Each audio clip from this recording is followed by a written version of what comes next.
¿Existe la vida después de la muerte? O mejor aún, ¿podemos volver del más allá y vivir otra vida? 2/3 de la población mundial, personas de las más distintas religiones, creen que sí. Pero, la ciencia moderna persiste en desechar la idea. ¿Existen evidencias científicas de vidas pasadas? La respuesta quizás se encuentre en un grupo de niños que científicos de diferentes áreas han estado estudiando. Sorpréndete con estos 5 casos increíbles de reencarnación, donde niños cuentan con lujo de detalle quiénes fueron en sus vidas pasadas. 5.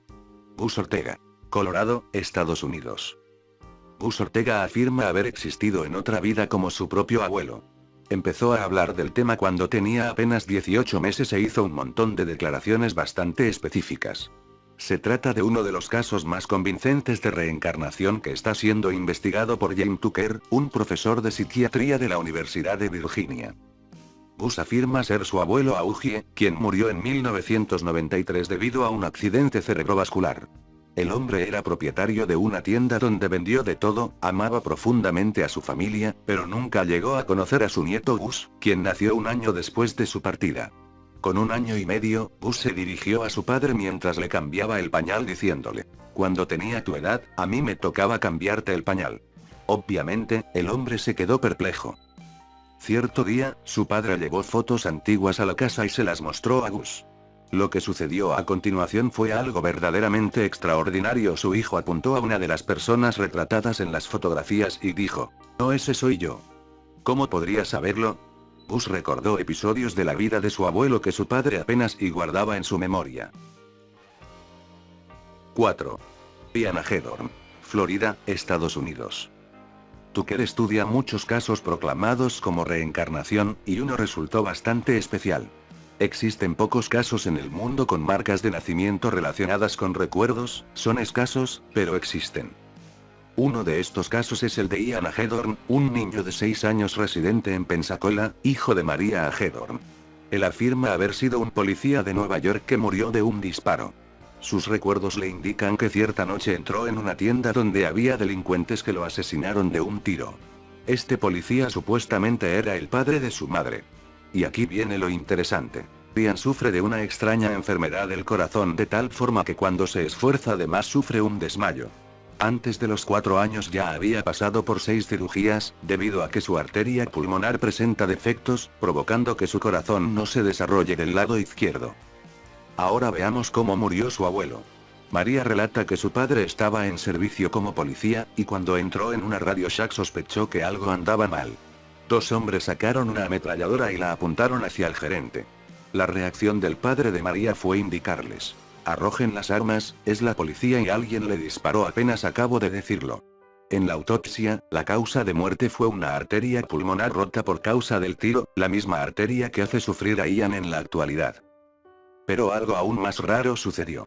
María dice que a los 3 años, cuando Ian estaba haciendo desastres, ella le dijo que se detuviera o le iba a pegar, entonces él respondió: "Cuando eras pequeña y era tu padre, tú hacías muchos desastres y nunca te pegué".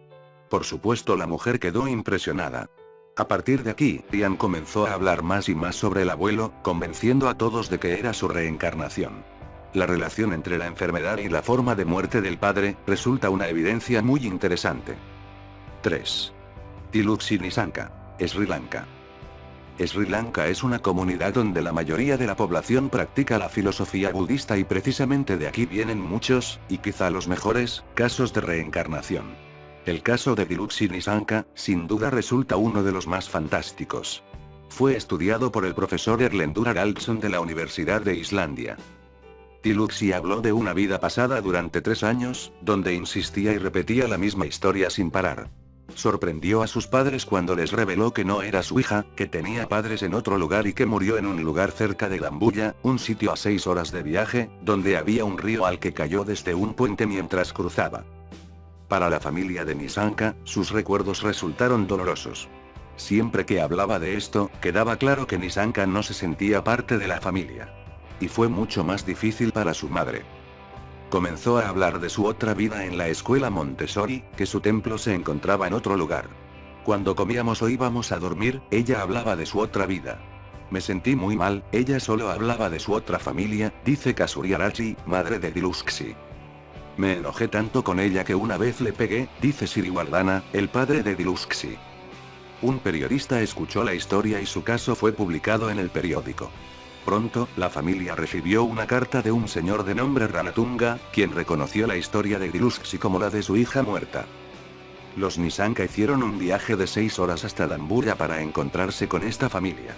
En el camino, Diluxi reconoció el lugar y guió al automovilista hasta la casa donde moraba su antigua familia. Fue un encuentro verdaderamente emocionante y Diluxi parecía mucho más a gusto con esta familia. Shiromi, la hija de Ranatunga, tenía 6 años cuando murió ahogada al caer de un puente. De las 20 declaraciones ofrecidas por Diluxi, 12 encajaban a la perfección y eran bastante específicas. 2. Cameron Macaulay, Escocia. Como cualquier niño promedio de 6 años de edad, el pequeño Cameron Macaulay disfrutaba mucho de hacer dibujos. Uno de sus favoritos era el de una casa con una sola planta, de fachada blanca y localizada en una bahía. Cuando su madre le preguntó qué era aquella casa, la respuesta de Cameron le produjo un escalofrío que le recorrió la columna vertebral. El niño respondió que aquella era su casa, que vivía allí con su antigua madre, en una región situada en Barra, una isla de Escocia, a una distancia aproximada de 260 kilómetros de su residencia actual. Cameron estaba convencido de que tenía una vida pasada, y parecía muy preocupado de que su antigua familia pudiera echarlo de menos.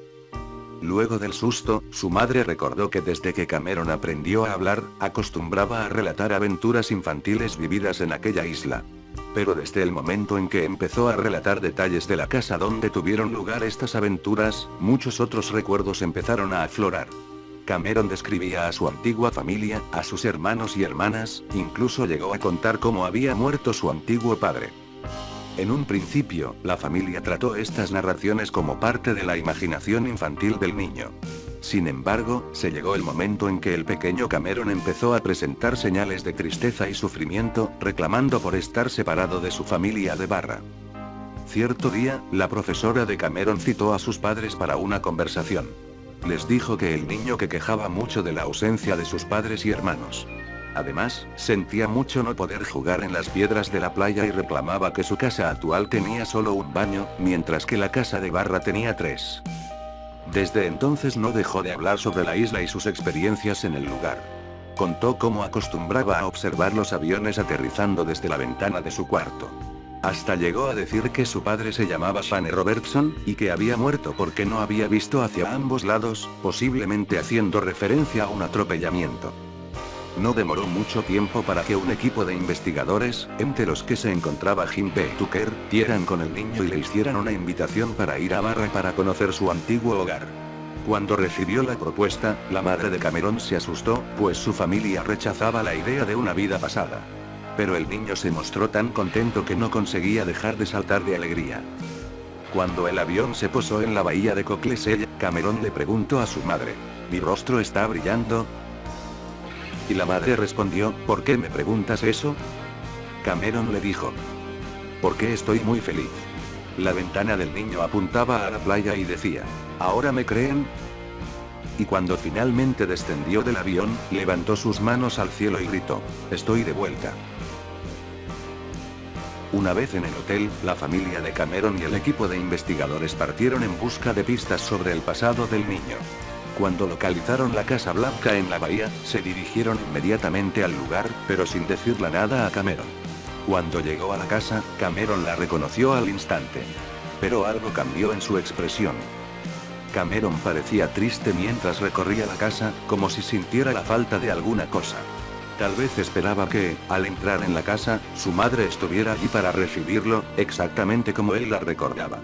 Parecía conocer todos los detalles, y no demoró en señalar los 3 baños que había mencionado a su profesora. Los investigadores llevaron a la familia de Cameron para que conocieran a un miembro de la familia Robertson. Sin embargo, este fue incapaz de ofrecer cualquier información respecto a Shane, su mujer y sus hijos. Pese a esto, al ver fotos antiguas de la familia, Cameron reconoció un automóvil negro, y un cachorro blanco con negro, de los cuales ya había hablado en diversas ocasiones.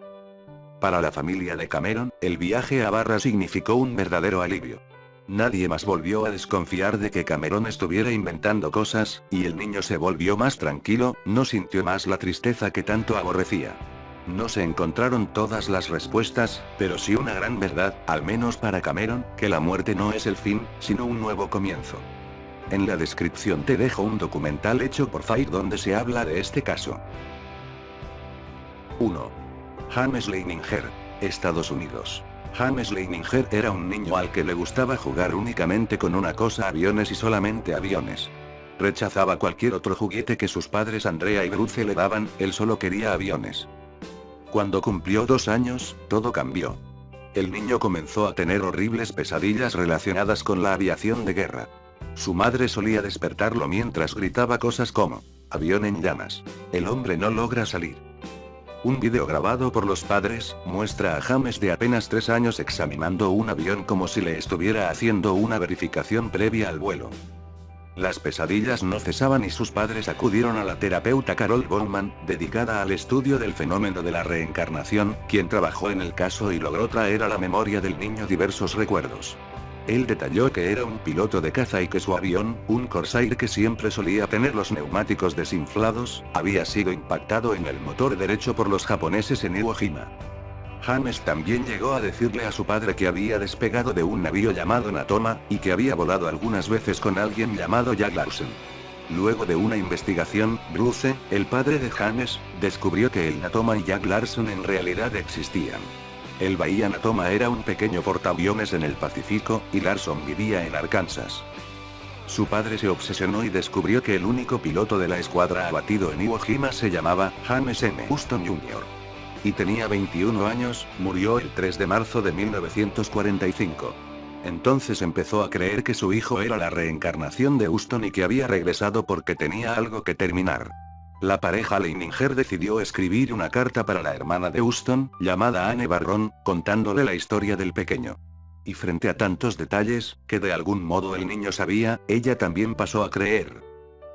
A pesar de los escépticos, este ha sido considerado el caso más documentado de reencarnación ya estudiado y resultó en un libro llamado Soul Survivor The Reincarnation of a World War II Fighter Pilot, escrito por los padres Bruce Leininger y Andrea Skoggi Leininger en colaboración con el novelista Ken Gross.